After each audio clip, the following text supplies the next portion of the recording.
엄마, 미쳤어? 어떻게 혜진이를 밀어? 내 평생을 바쳐 키운 아들놈이 처음으로 내게 퍼부은 폭언이었습니다. 며느리의 거짓 눈물에 속아 넘어간 아들의 눈에는 제가 이미 정신 나간 노인네일 뿐이었죠. 그 순간 합가하던 날이 떠올랐습니다. 어머니, 이제 저희가 모실게요. 그동안 고생하셨으니 이제 편히 사세요. 라는 말과 함께 제 손을 꼭 잡으며 환하게 웃던 내 아들의 얼굴이었죠. 불과 몇 달 전까지만 해도 세상에서 가장 살가웠던 내 아들이 어쩌다 저렇게 변해버린 걸까요? 모든 것은 그 집으로 들어간 그날부터 시작되었습니다. 이바구 시작 전에 구독과 좋아요 눌러주시면 놀라운 인생 사연들을 누구보다 먼저 무료로 만나보실 수 있습니다. 모든 것의 시작은 그저 내 아들 잘 되기를 바라는 어미의 마음 하나뿐이었습니다. 시장 좌판에서 채소를 팔아 모은 돈으로 겨우 마련한 작은 빌라. 남편 일찍 여의고 아들 하나만 보고 살아온 제 인생의 전부이자 마지막 재산이었습니다. 벽지색이 누렇게 바래고 겨울이면 우풍이 들어와 코끝이 시려도 아들과 함께 웃고 울었던 기억이 구석구석 배어있는 그 집이 저는 참 좋았습니다. 아들 녀석이 대학을 졸업하고 번듯한 회사에 들어가고 어여쁜 며느리까지 얻었을 때 저는 세상을 다 얻은 것 같았습니다. 더 이상 바랄 것이 없다고, 이제 죽어도 여한이 없다고 생각했지요. 하지만 사람의 욕심이란 끝이 없는 것일까요? 아들은 사업을 하고 싶어 했습니다. 월급쟁이로는 큰 돈을 벌 수 없다며 자신의 이름으로 된 회사를 차려 큰 성공을 거두고 싶다고 했습니다. 밤늦게 저를 찾아와 사업 계획서를 펼쳐 보이던 아들의 눈은 별처럼 반짝였습니다. 그 눈빛을 보는 순간 저는 거절할 수 없었습니다. 제 아들의 꿈을 제가 꺾을 수는 없었습니다. 하지만 모아둔 돈은 턱없이 부족했고 아들의 얼굴에는 실망감이 스쳤습니다. 그 모습을 보는 제 가슴은 미어졌습니다. 며칠을 뜬 눈으로 밤을 새우다 결심했습니다. 이 늙은 몸 하나 누울 자리야 어디든 없겠습니까? 내 아들의 미래를 위해서라면 이 집 한 채가 대수일까 싶었습니다. 부동산에 집을 내놓고 계약서에 도장을 찍던 날, 40년 가까이 살아온 내 집이 남의 손에 넘어가는 그 순간에도 저는 눈물 한 방울 흘리지 않았습니다. 오히려 후련했습니다. 이제 내 아들이 헐헐 날아오를 수 있겠구나. 그 생각 하나만으로도 가슴이 벅차올랐습니다. 아들은 제 손을 붙잡고 몇 번이고 고맙다고 죄송하다고 말했습니다. 어머니, 정말 고맙습니다. 이 은혜 평생 잊지 않을게요. 아니다. 내가 해줄 수 있는 게 이것밖에 없어서 오히려 내가 미안하구나. 아니에요, 어머니. 이제 저희 집으로 들어오세요. 혜진이도 그게 좋겠다고 했어요.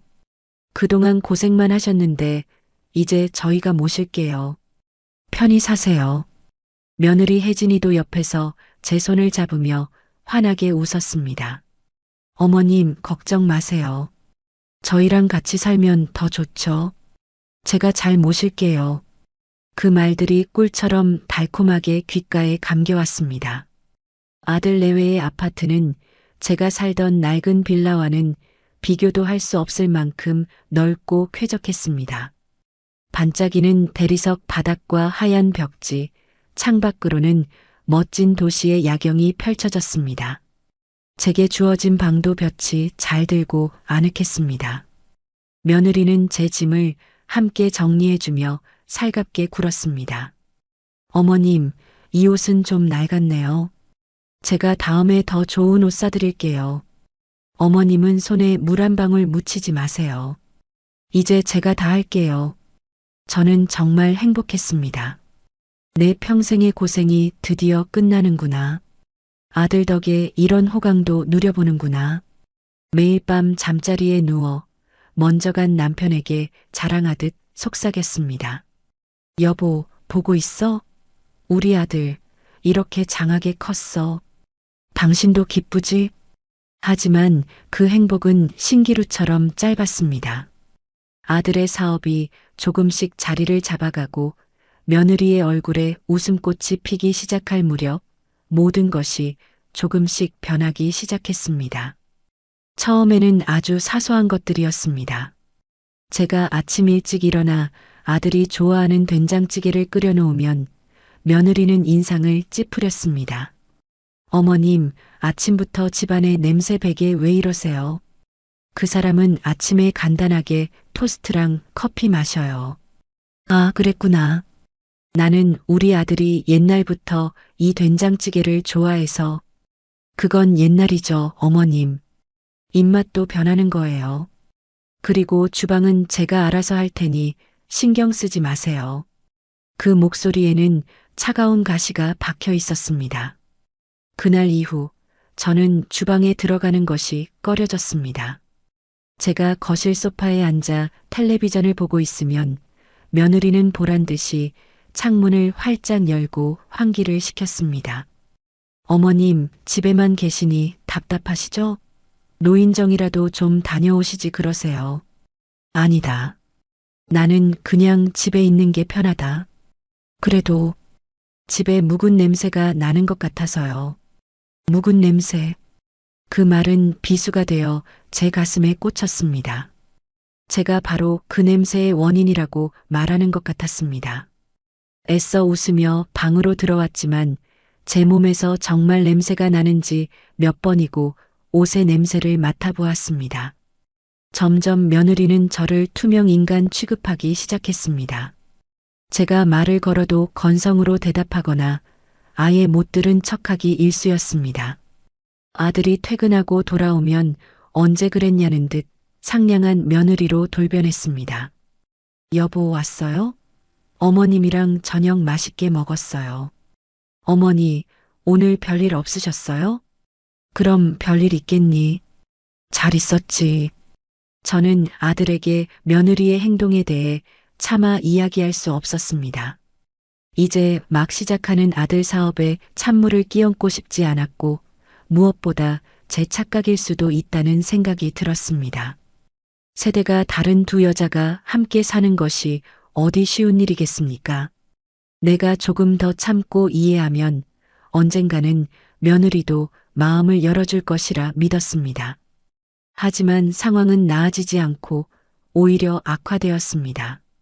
어느 날 제가 평생 아껴왔던 낡은 자개장을 며느리가 창고에 처박아 둔 것을 발견했습니다. 친정어머니가 시집올 때 물려주신 제게는 유품과도 같은 소중한 물건이었습니다. 아가, 이건 왜 여기에 있니? 내 방에 있던 건데. 어머님, 그게 너무 낡고 촌스러워서 집안 분위기랑 안 어울리잖아요. 손님들이라도 오면 창피해요. 버리려다가 어머님 물건이라 일단 창고에 둔 거예요. 창피하다는 말에 저는 얼굴이 화끈거렸습니다. 제 인생의 흔적이, 제 어머니의 사랑이 며느리에게는 그저 촌스럽고 창피한 물건일 뿐이라는 사실이 서러웠습니다. 그건 내 어머니 유품이란다. 나한테는 소중한 거야. 알아요, 어머님. 그런데 어떡해요. 이 집이랑은 정말 안 어울리는걸요. 정 아까우시면 다음에 이사 갈 때 가져가세요. 다음에 이사 갈 때. 그 말은 마치 당신이 이 집에서 나갈 때라고 들렸습니다. 그날 밤 저는 처음으로 제가 판 그 낡은 빌라가 그리워져 눈물을 흘렸습니다. 그곳에서는 제 물건들이, 제 추억들이 존중받았는데 이곳에서 저는 제 모든 것을 잃어버린 채 껍데기만 남은 것 같았습니다. 아들에게 조심스럽게 이야기를 꺼내보았습니다. 아들아, 혹시 혜진이가 나를 불편해하는 것 같니? 어머니, 또 왜 그러세요? 혜진이가 얼마나 잘하는데요? 자기 친구들한테 어머니 모시고 사는 거 자랑하고 다녀요. 그런데 어머니가 예민하게 구시는 거예요. 혜진이도 온종일 집안일하랴, 저 내조하랴, 어머니 신경 쓰랴 힘든 사람이에요. 어머니가 좀 더 이해해 주세요. 아들의 말은 틀리지 않았습니다. 어쩌면 정말 제 욕심이고 제 예민함일지도 모릅니다. 저는 입을 다물었습니다. 그리고 더 조용히, 더 그림자처럼 지내기 시작했습니다. 거실에 나가는 횟수를 줄이고 대부분의 시간을 제 방에서 보냈습니다. 며느리와 마주치지 않기 위해 식사 시간도 피했습니다. 하지만 제가 숨을수록 며느리의 행동은 더욱 대담해졌습니다. 이제는 제 앞에서 대놓고 짜증을 내거나 혀를 차기 시작했습니다. 어머님, 또 여기다 물 흘리셨네요. 제가 몇 번을 말해요. 조심 좀 해달라고. 아, 미안하다. 내가 바로 닦으려고. 됐어요. 제가 할게요. 하루는 제가 아끼던 찻잔을 며느리가 보란 듯이 싱크대에서 깨뜨렸습니다. 아차하는 소리와 함께 찻잔이 산산조각 났지만 며느리의 얼굴에는 미안한 기색이 전혀 없었습니다. 어머나 어떡해. 손이 미끄러졌네. 어머님, 이거 비싼 거 아니죠? 그것은 제가 시집 올 때 남편에게 처음으로 선물 받은 찻잔이었습니다. 저는 아무 말도 할 수 없었습니다. 그저 깨진 찻잔 조각들을 망연자실하게 바라볼 뿐이었습니다. 며느리는 마치 쓰레기를 치우듯 찻잔 조각들을 쓰레받기에 담아버렸습니다. 제 심장도 함께 조각나 쓰레기통에 버려지는 것 같았습니다. 그날 저녁 아들이 돌아왔을 때 저는 용기를 내어 말했습니다. 아들아, 혜진이가 내 찻잔을 깼단다. 어머니, 혜진이한테 들었어요. 실수로 그런 걸 가지고 뭘 그렇게 속상해 하세요. 제가 더 좋은 걸로 사드릴게요. 실수가 아닌 것 같았다. 나를 보면서 어머니 제발이요. 혜진이 스트레스 받아서 힘들어해요. 저 회사 일만으로도 머리 터질 것 같은데 어머니까지 왜 그러세요? 저는 그만 할 말을 잃었습니다. 내 아들에게 나는 이제 아내의 스트레스 원인이자 귀찮은 짐이 되어버린 것이었습니다. 제 편은 아무도 없었습니다. 이 넓고 낯선 집에서 저는 철저히 혼자였습니다. 그날 이후 집안의 공기는 더욱 차갑게 가라앉았습니다. 저는 며느리와의 마찰을 피하기 위해 없는 사람처럼 지냈습니다. 하지만 숨으려고 할수록 덫은 더욱 제 목을 강하게 조여왔습니다. 혜진이는 이제 저를 없는 사람 취급하는 것을 넘어 제가 존재하는 모든 순간을 문제로 만들기 시작했습니다.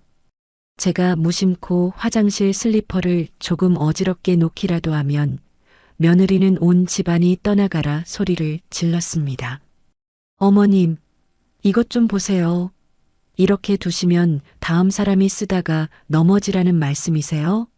연세가 있으시면 좀 더 조심하셔야죠. 마치 제가 일부러 그런 것처럼 몰아세우는 말투였습니다. 제가 빨래를 개어 놓으면 다시 전부 풀어헤쳐 행군부터 다시 시작했습니다. 어머님, 제가 분명히 섬유유연제는 이걸로 써달라고 말씀드렸잖아요. 어머님 쓰시는 건 향이 너무 독해서 머리가 아파요. 제가 쓴 것은 평생 써오던 비누 향이 나는 순한 섬유유연제였습니다. 하지만 며느리에게는 그저 독한 향일 뿐이었습니다. 제 모든 것은, 제 존재 자체는 그 집에서 틀린 것이고 없어져야 할 것이 되었습니다. 아들은 점점 지쳐갔습니다. 퇴근하고 돌아오면 혜진이는 기다렸다는 듯이 제 험담을 늘어놓았습니다. 여보, 나 정말 힘들어. 어머님이 자꾸 나를 못마땅해 하시는 것 같아. 내가 뭘 그렇게 잘못했는지 모르겠어. 눈물을 글썽이며 아들의 품에 안기는 며느리를 보며 저는 기가 막혀 말도 나오지 않았습니다. 악어의 눈물이 저런 것일까요? 아들은 저를 따로 불러 타일렀습니다. 어머니, 혜진이한테 왜 그러세요? 걔가 뭘 그렇게 잘못했어요? 내가 뭘 어쨌다고 그러니? 나는 아무것도.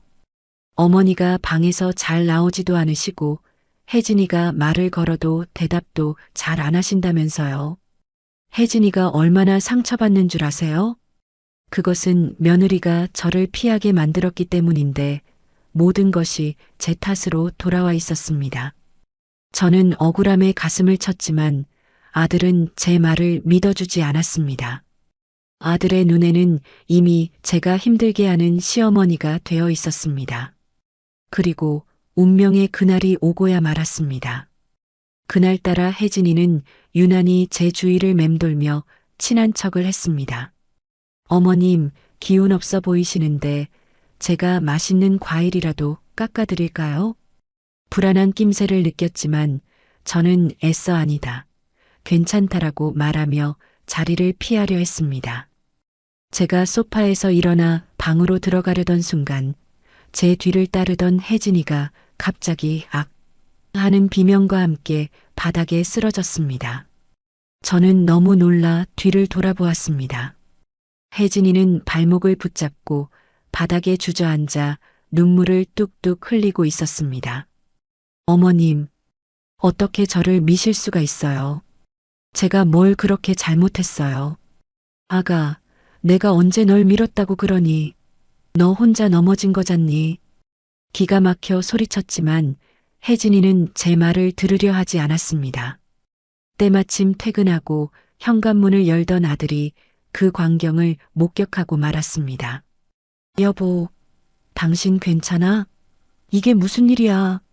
아들은 놀라 달려와 혜진이를 부축했습니다.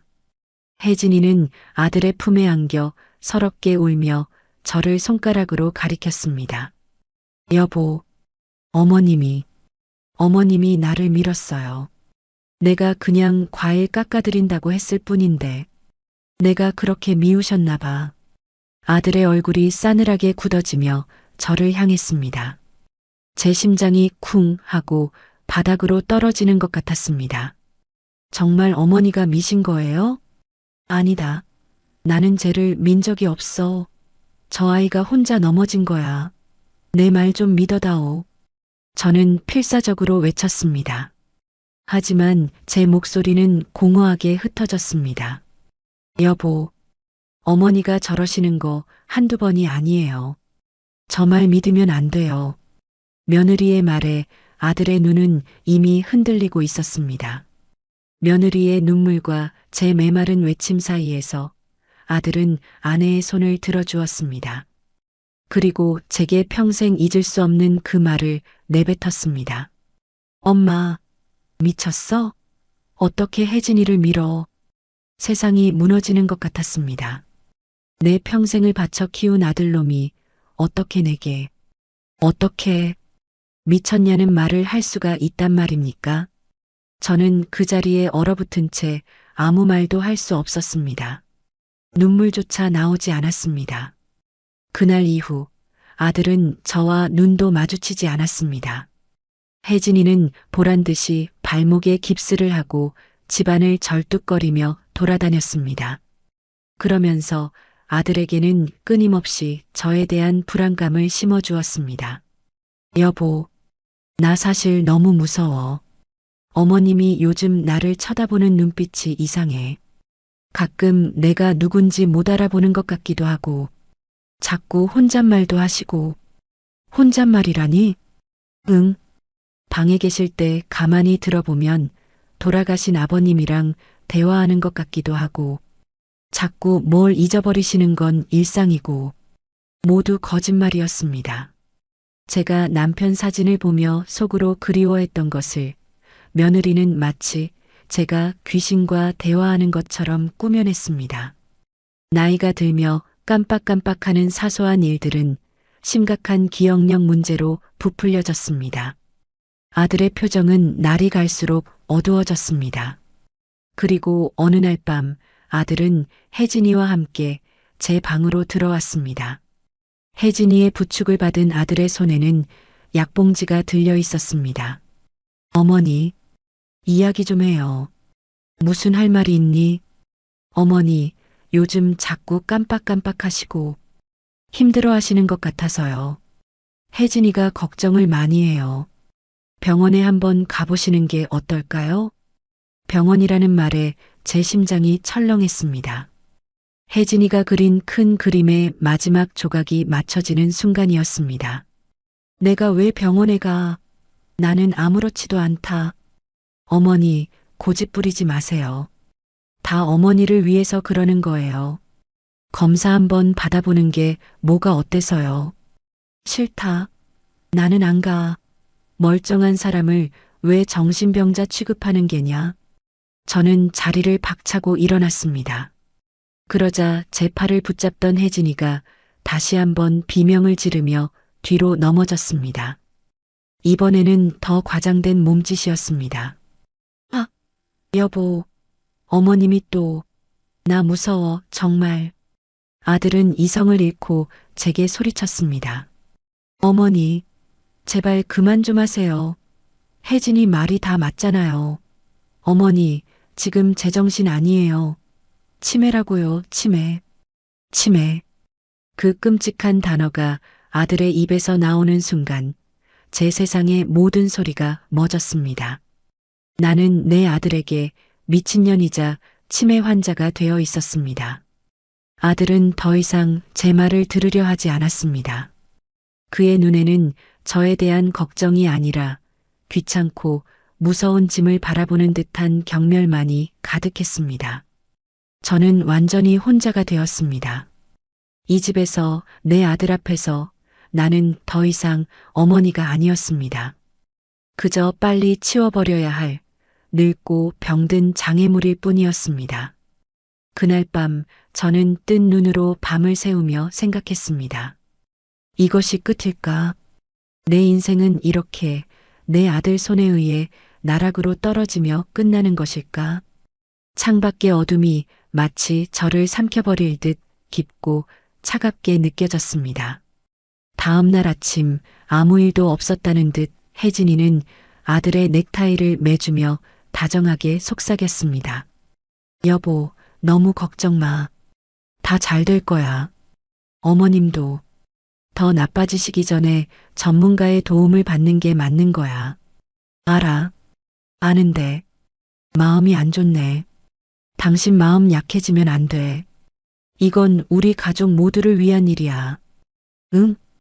그들의 대화는 제 귀에 똑똑히 들려왔지만 저는 아무런 대꾸도 할 수 없었습니다. 마치 투명한 유리벽에 갇힌 것처럼 제 목소리는 그들에게 닿지 않았습니다. 저는 그저 제 방 침대에 못 박힌 듯 앉아 있었습니다.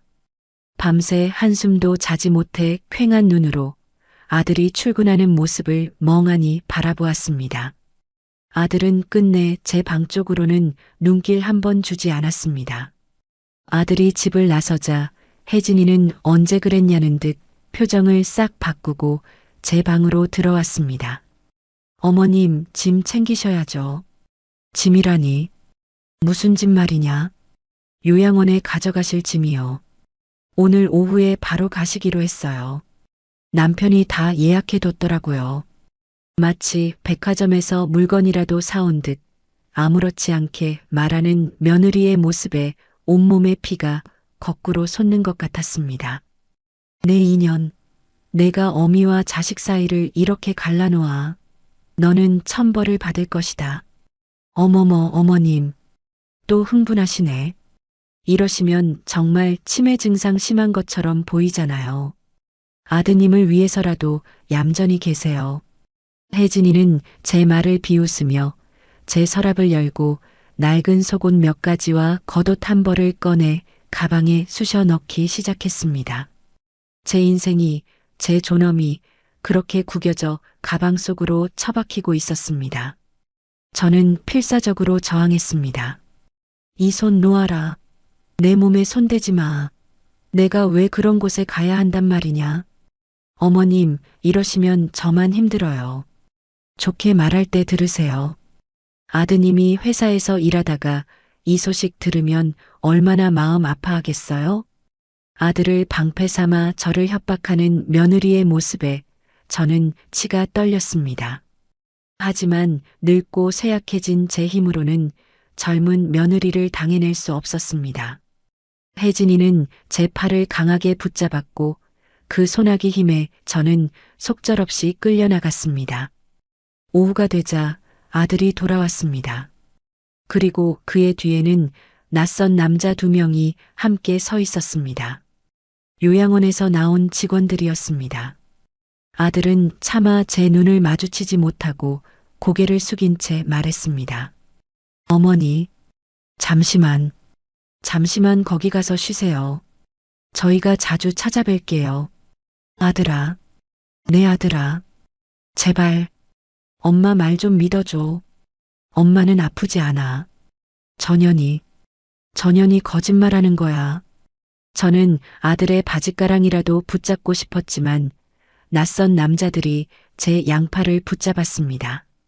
제 몸이 공중으로 들리는 것 같았습니다. 발버둥 치며 아들의 이름을 불렀지만 아들은 끝내 고개를 돌리지 않았습니다. 혜진이는 아들의 어깨를 감싸며 위로하는 척 말했습니다. 여보, 마음 아픈 거 알지만 이게 최선이야. 우리가 강해져야 해. 그 순간 혜진이는 저를 보며 희미하게 미소 지었습니다. 승자의 미소였습니다.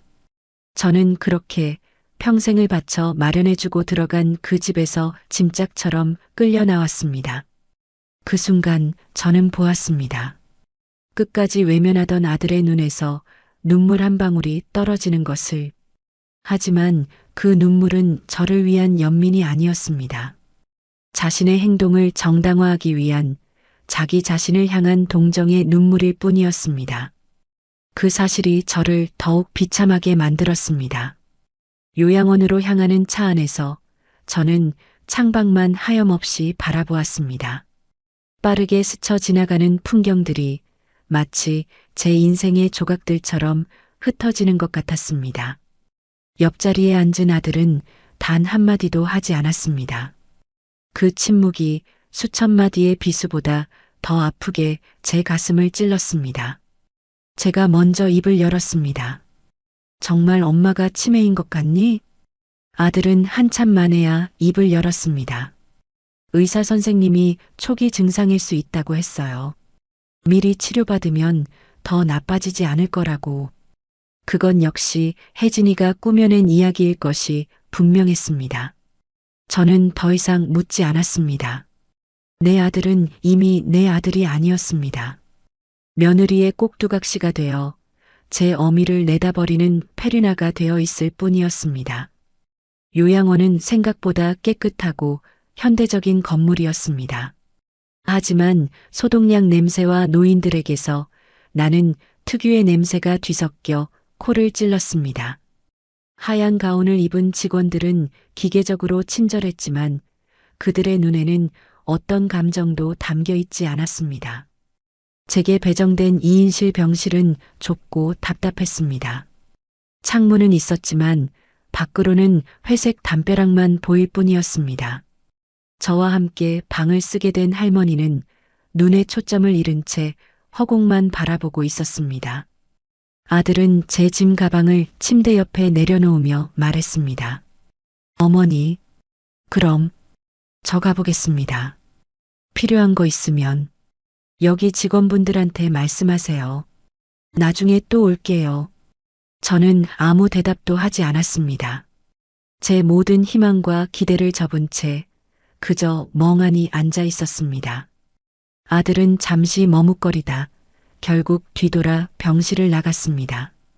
철컥 하고 문이 닫히는 소리가 제 심장에 사형 선고처럼 울려 퍼졌습니다.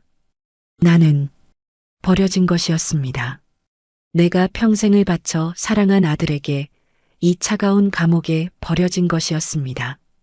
온몸에 힘이 빠져나가며 저는 침대 위로 쓰러지듯 누웠습니다. 눈물이 비오듯 쏟아졌습니다.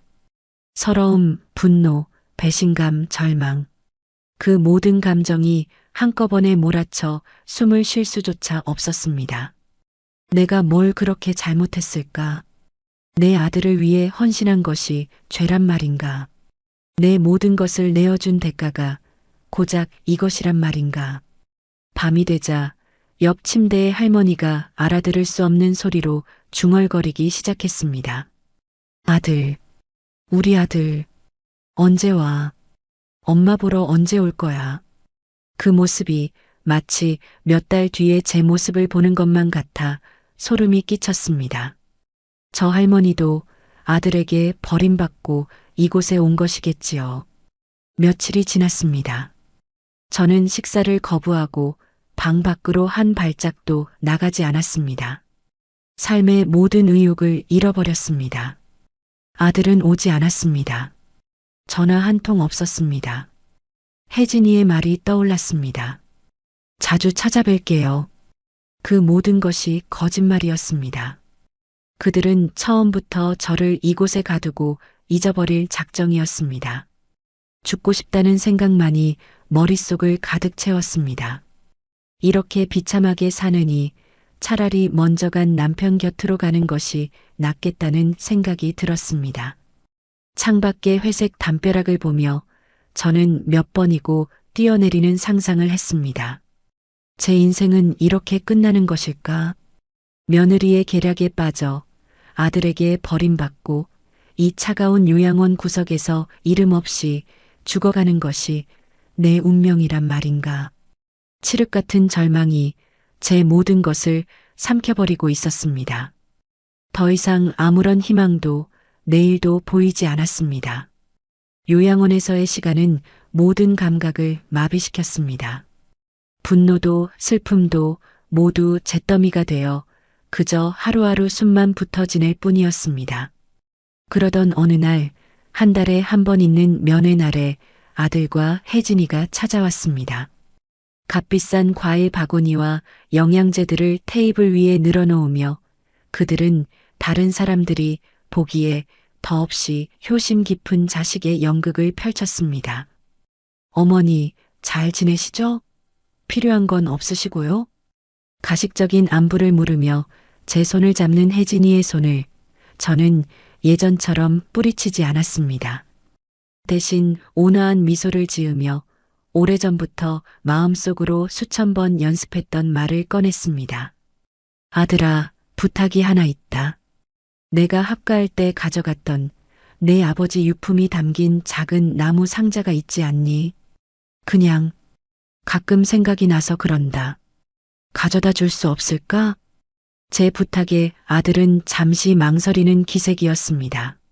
하지만 아버지 유품이라는 말에 그리고 이미 제가 과거에 집착하는 판달려 그린 노인이라 믿고 있었기에 별다른 의심 없이 고개를 끄덕였습니다. 어미의 마지막 소원풀이 정도로 생각했겠지요. 알았어요, 어머니. 제가 다음 주에 올 때 가져다 드릴게요. 그 약속을 받아내는 순간 제 심장이 아주 오랜만에 희미하게 뛰는 것을 느꼈습니다. 며칠 뒤 아들은 정말로 먼지가 뽀얗게 쌓인 작은 나무 상자를 요양원으로 가져왔습니다. 상자를 건네받는 제 손이 미세하게 떨렸습니다. 혜진이는 그 모습을 보며 역시 정신이 온전치 못해라는 듯한 눈빛으로 아들과 눈짓을 주고받았지만 저는 아무렇지 않은 척 상자를 품에 안았습니다. 그날 밤 병실에 모두가 잠든 깊은 어둠 속에서 저는 이불을 뒤집어 쓰고 떨리는 손으로 상자를 열었습니다. 손때 묻은 낡은 상자 안에는 남편의 필체가 고스란히 담긴 편지 한 통과 누렇게 변색된 땅 문서가 들어 있었습니다. 남편이 죽기 전 제 손을 잡고 아들에게는 절대 비밀로 하라며 정말 힘들 때 열어보라고 신신당부했던 바로 그 유품이었습니다. 저는 먼저 편지를 펼쳤습니다. 사랑하는 내 아내에게 미안하오. 더 든든한 버팀목이 되어주지 못해서 이 땅은 내 아버님께 물려받은 우리 가문의 마지막 남은 재산이요. 내가 젊었을 때 이곳에 신도시가 들어설 것이라는 소문을 들었지. 혹시나 하는 마음에 당신을 위해 평생을 묻어두었소. 부디 이 땅이 당신의 눈물을 닦아주는 마지막 희망이 되기를 바라오. 편지를 읽는 순간 꾹꾹 눌러왔던 설움이 폭포수처럼 터져 나왔습니다. 저는 소리조차 내지 못하고 이불 속에서 몸을 웅크린 채 오열했습니다. 이것은 분노의 눈물이 아니었습니다. 나를 이 지경이 되도록 내버려둔 세상에 대한 원망과 그럼에도 불구하고 나를 끝까지 생각해 주었던 남편에 대한 그리움이 뒤섞인 처절한 슬픔의 눈물이었습니다. 한참을 울고 나니 거짓말처럼 마음이 차분해졌습니다. 그리고 잿더미가 된 줄 알았던 마음속 깊은 곳에서 아주 작은 불씨 하나가 타오르는 것을 느꼈습니다. 그래, 이대로 죽을 수는 없어. 이렇게 억울하게 내 인생을 끝낼 수는 없어. 남편이 남겨준 이 희망을 이렇게 썩힐 수는 없었습니다. 이것은 단순한 땅 문서가 아니었습니다. 평생을 나를 위해 헌신했던 남편의 사랑이자 내 남은 인생을 위한 마지막 기회였습니다. 다음 날부터 저는 달라지기 시작했습니다. 하지만 복수의 화신이 된 것은 아니었습니다. 저는 그저 살고 싶은 사람이 되었습니다. 살아서 이 지옥 같은 곳을 나가서 내 두 발로 다시 세상을 딛고 서고 싶었습니다. 저는 밥을 먹었습니다. 살기 위해 억지로 삼켰습니다. 재활 치료를 받았습니다. 굳었던 팔다리를 움직이며 다시 걸을 힘을 길렀습니다. 간호사들에게 웃어 보였습니다. 그들의 환심을 사서 어떻게든 바깥 세상과 소통할 기회를 만들어야 했습니다. 저를 정신 나간 노인으로 취급하던 그들의 시선을 이제는 제가 역이용할 차례였습니다. 밤이 되면 저는 다시 땅 문서를 들여다보았습니다. 이 종이 조각이 나를 살릴 수 있을까? 이것으로 무엇을 할 수 있을까? 아들에게 복수하고 며느리를 파멸시킨다? 그런 상상을 하지 않은 것은 아니었습니다. 며느리의 머리채를 잡고 아들의 멱살을 잡고 싶을 만큼 분노가 치밀어 오를 때도 있었습니다. 하지만 그보다 더 간절한 생각이 저를 사로잡았습니다. 내 이름으로 된 집에서 따뜻한 밥을 지어 먹고 싶다. 내 돈으로 예쁜 옷 한 벌 사입고 싶다. 더 이상 누구의 엄마, 누구의 시어머니가 아니라 그저 나 자신으로 사람답게 살고 싶다. 그 소박한 바람이 복수심보다 더 강렬하게 제 마음을 움직였습니다. 그러기 위해서는 먼저 아들과 며느리에게 그들이 저지른 짓의 대가를 치르게 해야 했습니다. 그것은 복수가 아니라 제 인생을 되찾기 위한 어쩔 수 없는 과정이었습니다. 그들을 심판하지 않고서는 제가 다시 설 땅이 없었기 때문입니다. 저는 창밖에 네모난 하늘을 보며 조용히 결심을 굳혔습니다. 여보, 나 살아볼게. 당신이 남겨준 이 마지막 기회로 나 다시 한번 살아볼게. 그리고 내 아들놈. 내가 낳고 내가 키운 내 자식이지만 잘못된 길을 갔으면 어미가 바로잡아줘야지. 그게 내 마지막 도리일 거야. 제 눈빛은 더 이상 죽음을 기다리는 자의 공허한 눈빛이 아니었습니다. 자신의 존엄을 되찾기 위해 생의 마지막 힘을 끌어모으는 한 인간의 처절하고도 단단한 의지가 담겨 있었습니다. 요양원에서의 한 달은 1년처럼 길었습니다. 하지만 제 마음속 시간은 그 어느 때보다 빠르게 흐르고 있었습니다. 저는 더 이상 죽음을 기다리는 무기력한 늙은이가 아니었습니다. 살아야 할 이유를 찾았고 그 이유를 향해 나아가기 위해 제 인생의 마지막 연극을 하고 있었습니다. 어머님, 오늘 혈색이 참 좋으시네요. 무슨 좋은 일이라도 있으세요? 아침 회진을 돌던 젊은 간호사가 제 얼굴을 보며 물었습니다. 저는 힘없는 노인의 미소를 지어 보이며 대답했습니다. 좋은 일이랄 게 뭐 있겠어. 그냥 어제 우리 아들 녀석이 다녀가서 그런가 봐. 얼굴 보니 힘이 좀 나네. 아드님이 정말 효자신가 봐요. 자주 찾아오시고. 가식적인 칭찬의 속으로는 쓴웃음이 나왔지만 저는 고개를 끄덕이며 그 장단에 맞춰주었습니다. 이 연극의 관객은 요양원 직원들이었고 저는 그들에게 아들을 끔찍이 사랑하고 요양원 생활에 만족하며 빠르게 안정을 되찾고 있는 모범적인 환자로 보여야만 했습니다. 그렇게 며칠을 더 보낸 어느 날 저는 사무실을 찾아가 원장에게 조심스럽게 부탁했습니다. 원장님, 제가 부탁이 하나 있습니다. 무슨 일이십니까, 어르신? 제가 이곳에 오기 전에 다니던 절이 하나 있는데 거기 스님께서 제게는 참 각별한 분입니다. 몸이 아파 찾아뵙지 못하는 게 계속 마음에 걸려서요. 딱 반나절만이라도 좋으니 외출을 좀 허락해 주시면 안 될까요? 제 간절한 눈빛과 그동안의 모범적인 생활 태도를 눈여겨본 원장은 잠시 고민하더니 보호자의 동의가 있으면 가능하다는 대답을 내놓았습니다. 모든 것이 제 계획대로였습니다. 저는 곧바로 아들에게 전화를 걸었습니다. 아들아, 나다. 네, 어머니. 웬일이세요? 다름이 아니라 내가 절에 좀 다녀오고 싶어서 그런다. 원장님이 내 허락이 있어야 한다는데 전화 한 통만 좀 넣어주렴. 아들은 잠시 귀찮다는 듯한 침묵을 지켰지만 절에 가고 싶다는 늙은 어미의 소박한 바람을 차마 거절하지는 못했습니다. 알았어요. 제가 그렇게 말씀드릴게요. 대신 멀리 가지 마시고 꼭 시간에 맞춰 들어오셔야 해요. 알았다.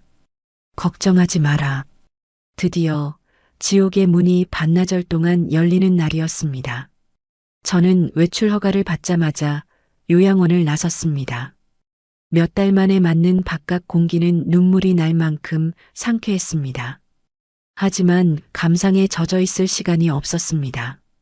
저는 곧장 버스를 타고 남편의 오랜 지인이자 친한 동생이었던 박 사장의 부동산 사무실로 향했습니다. 사무실 문을 열고 들어서자 박 사장은 저를 보고 깜짝 놀라 자리에서 일어났습니다. 아니, 형수님, 이게 얼마만입니까? 그런데 행색이 왜 이러십니까? 어디 편찮으신 겁니까? 제 초췌한 모습과 낡은 요양원 환자복을 본 그의 얼굴에 걱정이 가득했습니다. 남편이 살아있을 적 그는 남편을 친형처럼 따랐고 저를 형수님이라 부르며 깍듯하게 대했던 사람이었습니다. 저는 애써 미소를 지으며 그의 손을 잡았습니다. 오랜만이네, 박 사장. 복잡한 이야기는 나중에 하고 우선 앉게. 박 사장이 타주는 따뜻한 차를 한 모금 마시니 비로소 얼어붙었던 몸과 마음이 조금 녹는 것 같았습니다. 사무실 안에는 낯익은 묵향과 오래된 종이 냄새가 섞여 있었습니다. 남편과 함께 종종 들렀던 곳. 그때는 남편의 어깨 너머로 들려오는 땅이니 건물이니 하는 이야기들이 딴 세상 이야기처럼 아득하게만 들렸습니다. 그저 제 세상은 시장 좌판과 부엌 그리고 아들 녀석의 웃음소리가 전부였습니다. 하지만 지금 저는 제 인생을 걸고 이 낯선 세상의 문을 두드리고 있었습니다. 저는 더 이상 시간을 끌지 않았습니다. 가방 깊숙한 곳에서 낡은 땅 문서를 꺼내 그의 앞에 내밀었습니다. 박 사장, 이 땅 기억하는가? 우리 그이가 아버님께 물려받았던 그 땅 말이야. 땅 문서를 본 박 사장의 눈빛이 예사롭지 않게 변했습니다. 그는 조심스럽게 문서를 받아들고 안경을 고쳐 쓴 뒤 한참을 들여다보았습니다. 그의 굵은 손가락이 누렇게 바랜 종이 위를 천천히 쓸어내렸습니다. 기억하고 말고요. 형님께서 돌아가시기 전에 이 땅만큼은 무슨 일이 있어도 지키라고 형수님을 위한 마지막 비상금이라고 제게 신신당부를 하셨습니다. 형님이 떠나시고 제가 몇 번이나 형수님께 이 땅에 대해 여쭤보려 했지만 그럴 경황이 없으셨지요. 그런데 갑자기 이 땅은 왜? 이 땅 지금은 어떻게 되었나? 내가 세상 물정을 너무 모르고 살아서 말이야. 제 질문에 박 사장은 자리에서 일어나 사무실 벽에 걸린 거대한 개발 지도를 가리켰습니다. 그의 얼굴에는 흥분과 놀라움, 그리고 약간의 경외감마저 뒤섞여 있었습니다. 세상에, 형수님, 이 땅은 개발 허가가 난 곳입니다. 개발이라니? 이 지도를 보십시오. 여기가 바로 이번에 정부에서 발표한 은성 신도시 개발 예정지입니다. 그리고 형수님의 땅은 그 신도시의 심장부인 상업지구와 주거지구를 가로지르는 바로 이중앙에 위치하고 있습니다. 박 사장의 손끝이 가리키는 곳을 보는 순간 제 심장이 쿵 하고 내려앉았습니다. 그저 쓸모없는 야산인 줄로만 알았던 땅이 신도시의 심장부라니. 머릿속이 하얘지며 아무 생각도 나지 않았습니다. 이 땅이 없으면 신도시의 도로망과 상하수도 시설을 연결할 수가 없습니다. 그 어떤 건설사도 이 땅 없이는 사업을 제대로 진행할 수 없다는 뜻입니다.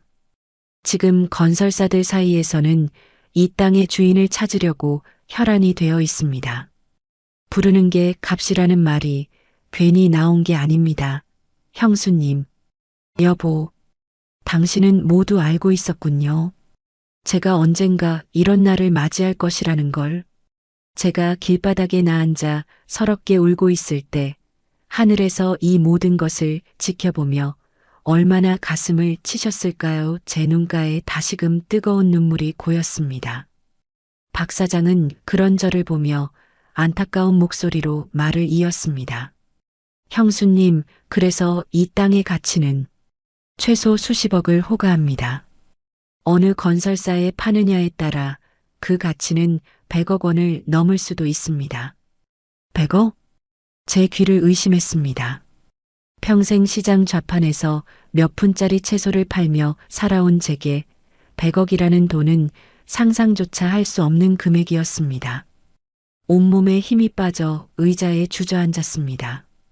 박 사장은 놀란 저를 부축하며 물을 건넸습니다.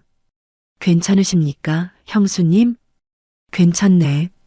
괜찮고 말고. 그럼 우리 아들, 내 아들 녀석 회사도 이 신도시 사업에. 예, 형수님. 명인건설이 이번 신도시 사업에 사활을 걸고 있다는 소문이 파다합니다. 아마 사업권을 따내기 위해 모든 것을 쏟아붓고 있을 겁니다. 가슴속에서 복잡한 감정들이 뒤엉켜 폭풍처럼 몰아쳤습니다. 박 사장은 그런 제 마음을 읽기라도 한 듯 조용히 차를 한 잔 더 따라주었습니다. 한참의 침묵이 흐른 뒤 저는 겨우 마음을 추스르고 입을 열었습니다. 제 인생의 가장 중요한 선택이 바로 이 낡은 부동산 사무실에서 내려지려 하고 있었습니다. 박 사장, 만약에 말이야, 이 땅을 내 아들 회사에 넘기지 않으면 우리 아들은 어떻게 되는 건가? 제 목소리는 갈라지고 있었습니다. 박 사장은 제 눈을 피하며 어렵게 입을 열었습니다. 형수님, 냉정하게 들리시겠지만 명인건설은 이 부지 확보에 모든 것을 걸었을 겁니다. 만약 다른 건설사가 이 땅을 차지하게 된다면 사업은 물거품이 되고 회사는 아마 파산 절차를 밟게 될 가능성이 높습니다. 파산? 내 아들이, 내 평생의 자랑이자 희망이었던 내 아들이 빈털터리가 되어 길바닥에 나앉게 된다는 말이었습니다. 제 손으로 제 자식의 인생을 끝장내야 한다는 말이었습니다. 심장이 갈갈이 찢어지는 것 같았습니다. 하지만 그 순간 제 귓가에는 아들의 목소리가 환청처럼 들려왔습니다. 엄마, 미쳤어? 그래, 나는 미친년이다. 내 자식의 인생을 망치려는 미친엄이다. 하지만 나를 이렇게 미치게 만든 것이 누구란 말이냐? 너다. 바로 내 아들, 너다. 저는 이를 악물었습니다. 눈물이 나오지 않았습니다.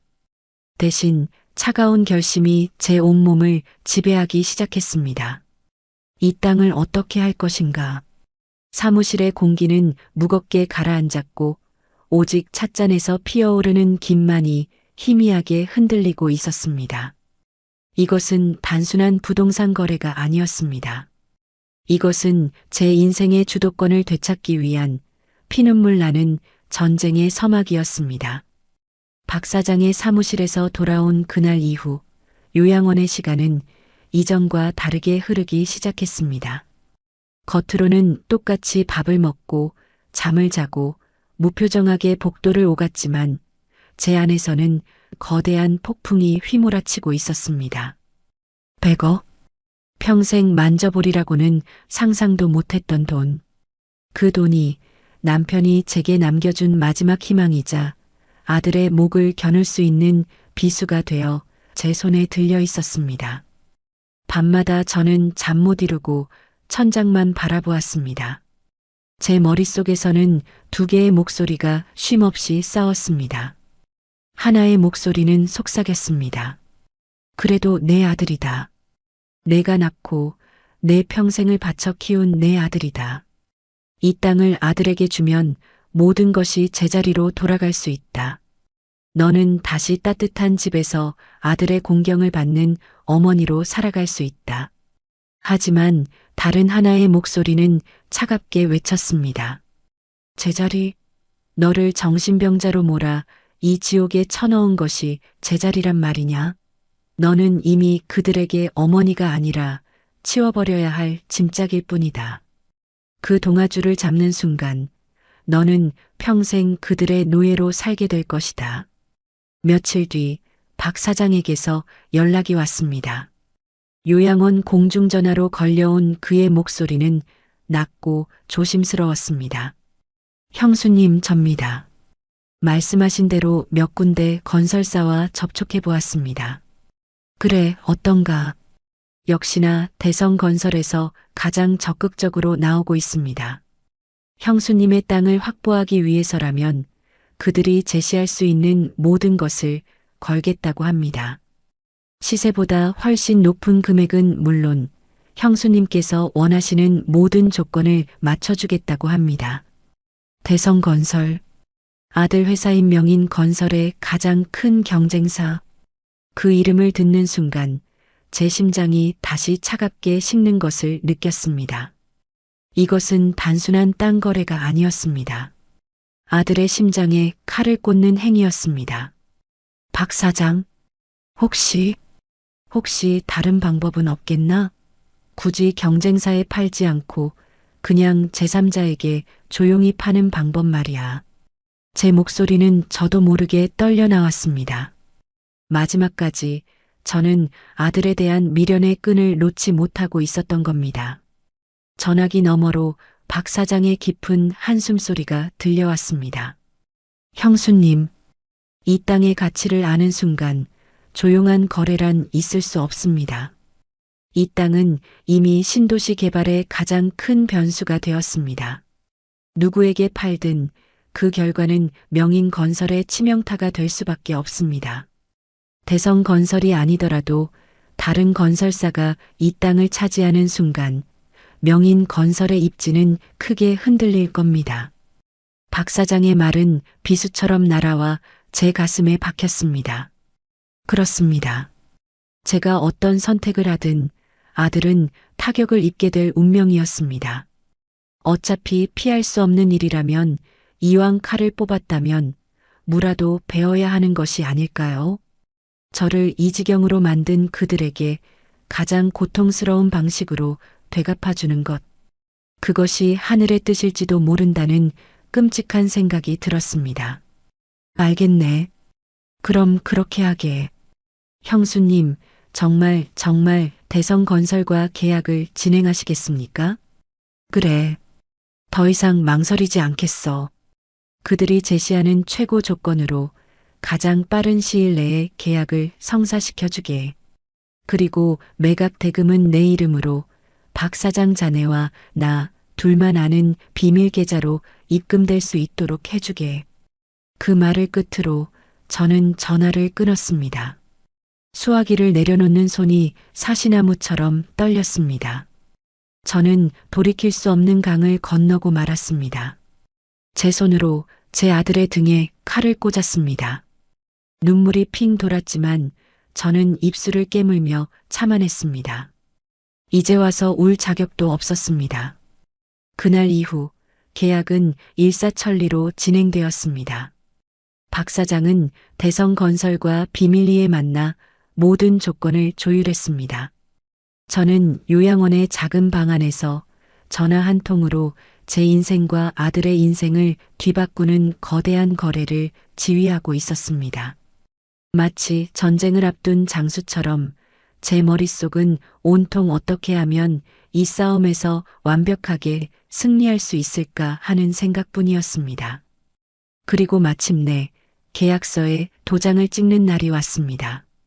저는 박 사장과 함께 변호사가 동석한 대성건설의 비밀회의실에서 그들을 만났습니다. 대성건설의 사장은 제 앞에 90도로 허리를 숙이며 말했습니다. 어르신, 이렇게 귀한 땅을 저희에게 넘겨주시기로 결심해 주셔서 정말 뭐라 감사의 말씀을 드려야 할지 모르겠습니다.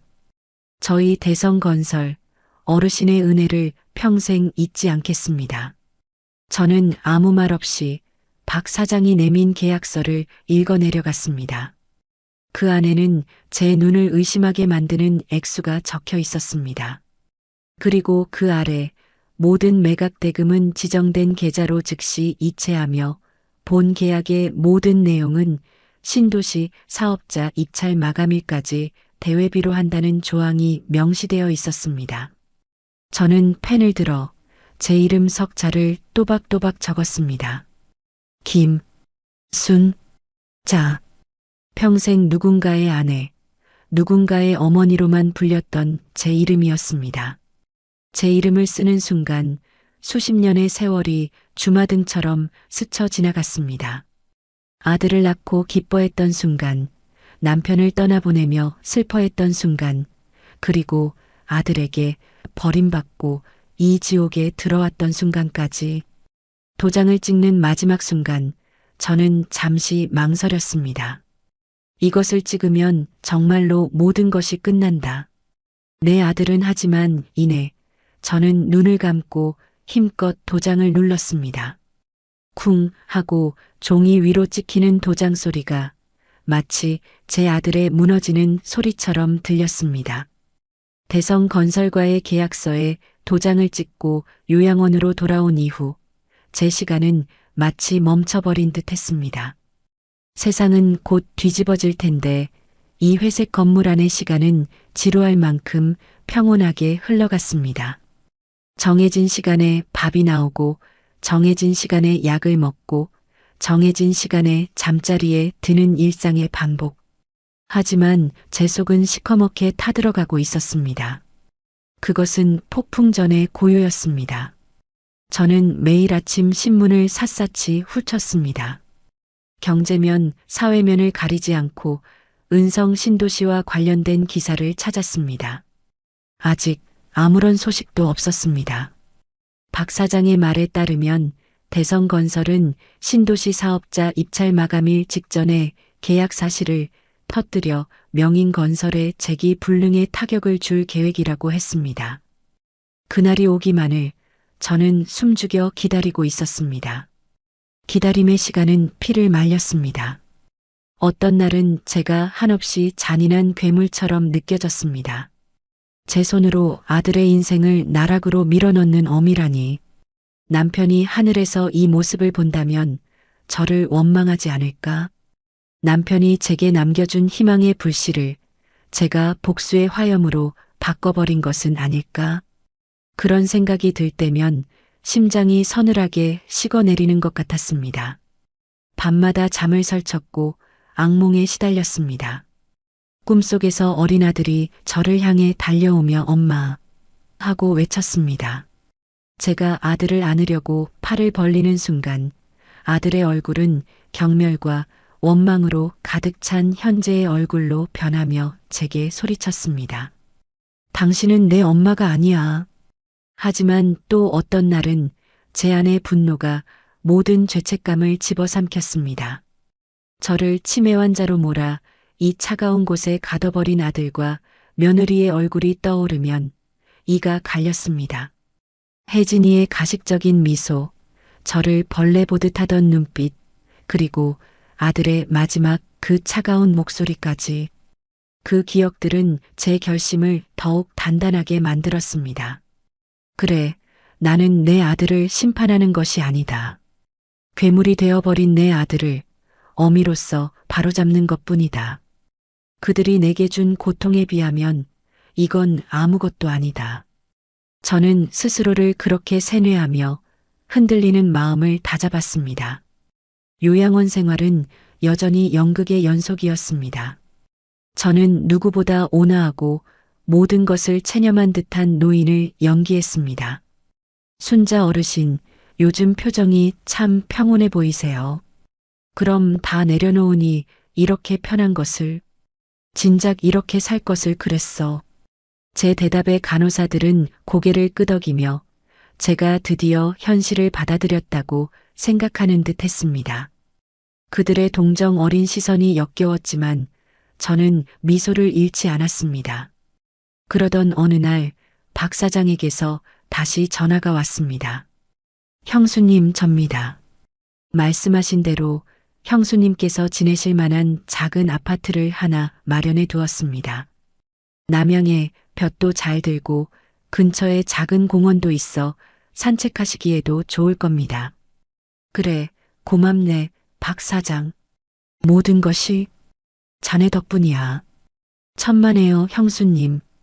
그리고 대성건설과의 계약금은 말씀하신 비밀 계좌로 모두 입금 처리되었습니다. 이제 그 돈은 오롯이 형수님의 것입니다. 전화를 끊고 저는 한동안 수화기를 내려놓지 못했습니다. 내 이름으로 된 집, 내 이름으로 된 통장, 평생을 가져보지 못했던 그것들이 이제 온전히 제 것이 되었습니다. 하지만 기쁨보다는 알 수 없는 허무함과 슬픔이 더 크게 밀려왔습니다. 그날 저녁 저는 텅 빈 병실에서 남편의 편지를 다시 꺼내 읽었습니다. 부디 이 땅이 당신의 눈물을 닦아주는 마지막 희망이 되기를 바라오. 여보, 당신의 말대로 이 땅은 내게 희망이 되었어요. 하지만 내 눈물은 아직 닦이지 않았네요. 오히려 더 많은 눈물을 흘려야만 할 것 같아요. 저는 어쩌면 좋을까요? 바로 그때였습니다. 휴게실 텔레비전에서 익숙한 이름이 들려왔습니다. 오늘 마감된 은성 신도시 개발 사업자 입찰에서 유력한 후보였던 명인 건설이 탈락하고 경쟁사인 대성건설이 최종 사업자로 선정되었다는 소식입니다. 업계에 따르면 입찰 마감 직전 대성건설이 신도시 개발의 핵심 부지를 확보했다는 사실이 알려지면서 올 것이 오고야 만 것이었습니다. 제 심장이 쿵 하고 바닥으로 떨어졌습니다. 휴게실의 모든 사람들이 텔레비전 뉴스를 주목하고 있었지만 제 귀에는 아무 소리도 들리지 않았습니다. 오직 제 손으로 쏘아 올린 화살이 제 아들의 심장에 정확히 명중했다는 사실만이 뇌리를 맴돌았습니다. 뉴스는 계속되었습니다. 명인 건설은 핵심 부지 확보에 실패함에 따라 자금난에 부딪혀 최종적으로 부도 처리될 가능성이 높은 것으로 알려졌습니다. 명인 건설의 대표인 아들의 얼굴이 화면 가득 클로즈업 되었습니다. 초점 없는 눈, 절망으로 일그러진 표정. 그토록 자신만만하고 오만했던 내 아들의 얼굴은 온데간데 없었습니다. 저는 조용히 자리에서 일어나 제 방으로 돌아왔습니다. 그리고 문을 잠갔습니다. 온몸이 부들부들 떨려왔습니다. 통쾌해야 하는데, 기뻐해야 하는데 눈물이 났습니다. 제가 망가뜨린 아들의 인생 앞에서 저는 차마 웃을 수가 없었습니다. 저는 침대에 엎드려 소리 없이 울었습니다. 아들을 위한 눈물인지 저 자신을 위한 눈물인지 알 수 없었습니다. 한참을 울고 난 뒤 저는 자리에서 일어났습니다. 창밖은 이미 칠흑 같은 어둠에 잠겨 있었습니다. 저는 제 짐을 쌌습니다. 더 이상 이곳에 머무를 이유가 없었습니다. 박 사장이 마련해준 내 이름으로 된 나의 집으로 가야 했습니다. 다음 날 새벽 저는 아무도 모르게 요양원을 빠져나왔습니다. 아무도 저를 막지 않았습니다.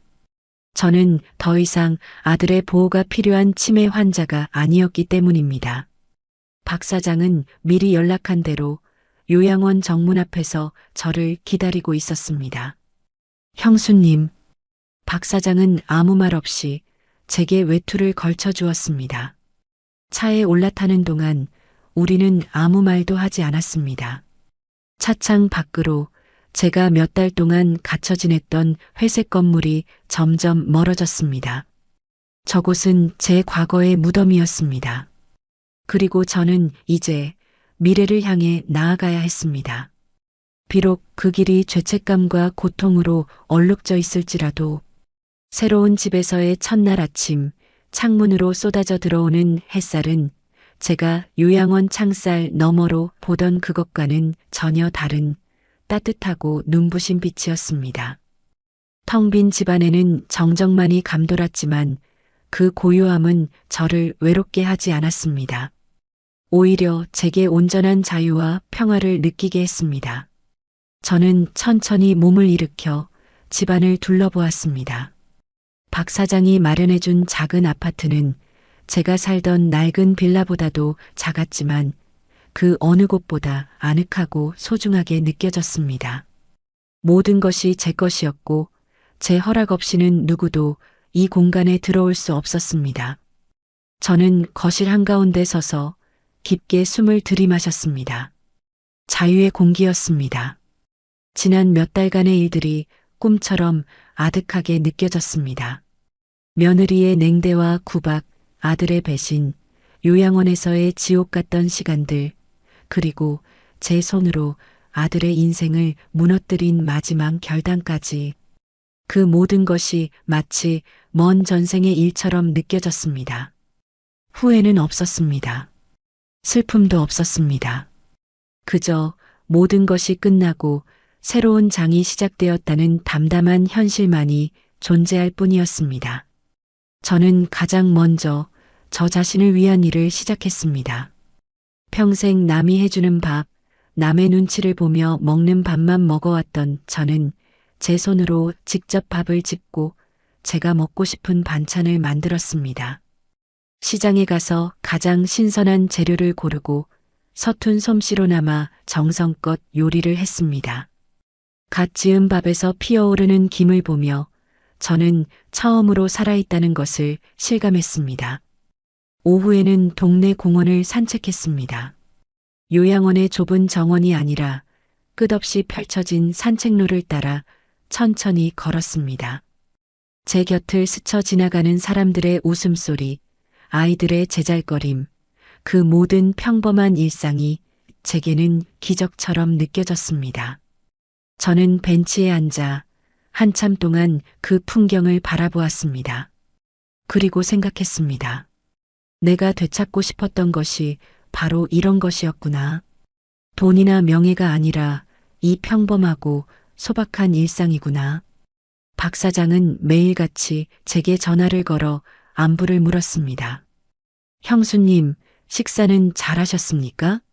불편한 것은 없으시고요? 그럼 아주 좋아. 내 평생 이렇게 편하고 좋은 날이 있었나 싶네. 다행입니다, 형수님. 그러던 어느 날 박 사장이 조심스럽게 입을 열었습니다. 그리고 형수님 명인 건설 소식 들으셨습니까? 아니, 듣지 못했네. 신문도 텔레비전도 보지 않았어. 더 이상 내게는 상관없는 일이야. 제 말에도 불구하고 박 사장은 굳이 그 소식을 전해주었습니다. 그의 목소리는 그 어느 때보다 낮고 건조했습니다. 명인건설은 결국 최종 부도 처리되었습니다. 그 말을 듣는 순간 제 마음은 놀라울 만큼 평온했습니다. 아들이 불쌍하지도 며느리가 밉지도 않았습니다. 그들은 그저 자신들이 저지른 일에 대한 대가를 치르고 있을 뿐이었습니다. 인과응보. 세상의 이치는 그렇게 단순하고도 명확했습니다. 저는 그저 담담하게 대답했습니다. 그런가? 알았네. 전화를 끊고 저는 창밖을 내다보았습니다. 하늘은 여전히 푸르고 세상은 아무 일 없었다는 듯 평화로웠습니다. 내 아들의 세상은 무너졌지만 세상은 조금도 변하지 않았습니다. 그 사실이 제 마음을 더욱 차갑게 만들었습니다. 저는 박 사장에게 다시 연락했습니다. 박 사장, 부탁할 것이 있네. 재단을 하나 만들고 싶어. 재단이라니요, 형수님? 나처럼. 가족에게 버림받고 기댈 곳 없는 늙은이들을 위한 작은 쉼터를 만들고 싶네. 변호사를 알아봐 주게. 남편이 내게 남겨준 돈을 이제는 내가 더 어려운 이웃들을 위해 쓰고 싶어. 박 사장은 제 뜻을 이해하고 곧바로 일 처리를 시작했습니다. 저는 재단 설립을 준비하며 하루하루를 바쁘게 보냈습니다. 서류를 검토하고 사람들을 만나고 쉼터로 쓸 건물을 알아보러 다녔습니다. 제 인생에서 처음으로 저는 누군가에게 의지하는 존재가 아니라 누군가에게 힘이 되어주는 존재가 되어가고 있었습니다. 그 과정에서 저는 제 안에 남아있던 마지막 상처의 찌꺼기마저 씻어낼 수 있었습니다. 그렇게 몇 달이 흘렀습니다. 도심의 한적한 곳에 순자희망재단이라는 소박한 현판이 걸렸습니다. 화려한 개소식은 없었습니다. 그저 저와 박 사장 그리고 몇몇 후원자들이 모여 조촐하게 떡을 나누었습니다. 저는 재단의 작은 이사장실 창가에 서서 오가는 사람들을 내려다보았습니다. 이곳이 이제 제 새로운 일터이자 새로운 삶의 터전이었습니다. 그날 오후였습니다. 재단 사무실에서 서류를 보고 있는데 직원이 조심스럽게 저를 불렀습니다. 이사장님, 저 아래에 어떤 남녀가 찾아와서 이사장님을 꼭 뵙고 싶다고 합니다.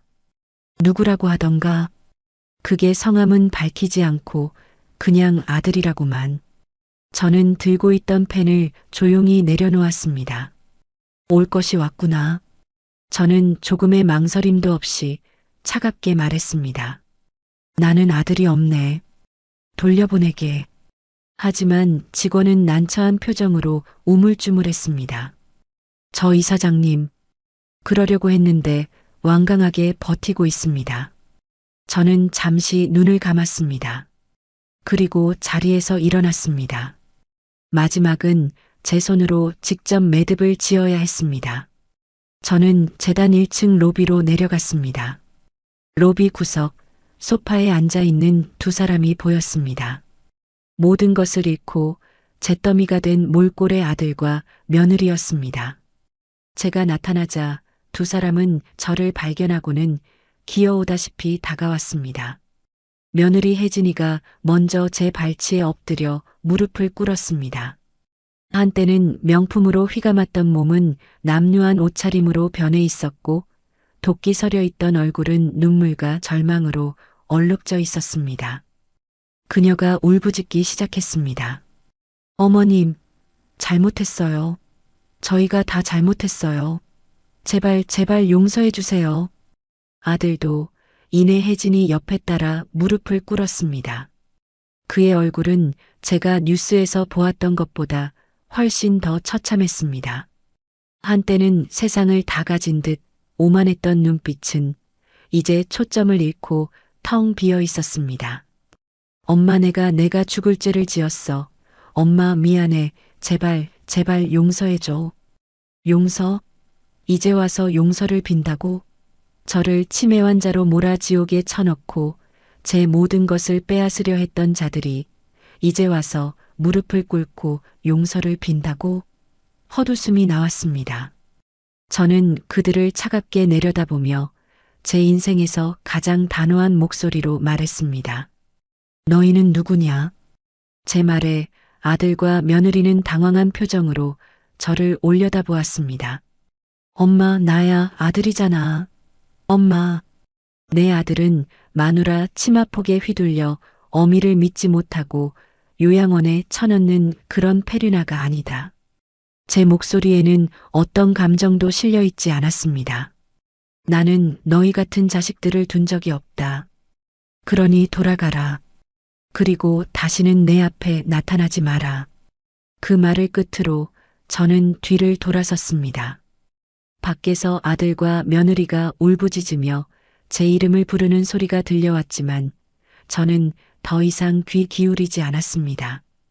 이사장실로 돌아온 저는 창가에 서서 그들이 끌려나가듯 재단 건물을 떠나는 모습을 끝까지 지켜보았습니다. 그들이 완전히 시야에서 사라진 뒤 저는 조용히 눈을 감았습니다. 제 마음속에서 길고 길었던 전쟁이 비로소 끝나는 것을 느꼈습니다. 이제 정말로 모든 것이 끝났습니다. 저는 재단 사무실 한편에 마련된 작은 탕비실로 들어가 직접 커피를 내렸습니다. 향긋한 커피 향이 사무실에 퍼졌습니다.